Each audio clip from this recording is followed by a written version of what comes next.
সুপ্রিয় দর্শক, এদিকে লক্ষ্য করুন দর্শক, মিষ্টি কুমড়া গাছের প্রচুর ফলন হবে এই ঘরোয়া উপায়ে দ্রবণটি গাছে দিলে। চলুন জেনে নেওয়া যাক।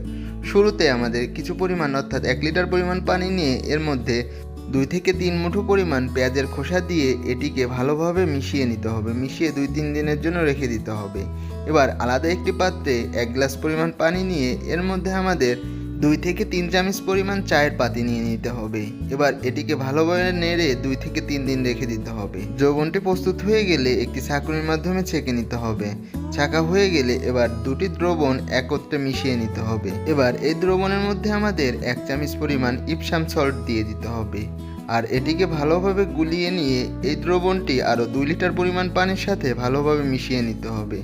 মিশিয়ে এটি সপ্তাহে একবার প্রত্যেকটি গাছের গোড়া এভাবে দিয়ে দিতে হবে। এতে করে গাছ দ্রুত বৃদ্ধি পাবে, পাশাপাশি গাছে প্রচুর পরিমাণে ফুল আসতে শুরু করবে এবং গাছ থেকে দ্বিগুণ ফলন পাওয়া যাবে। ধন্যবাদ সবাইকে।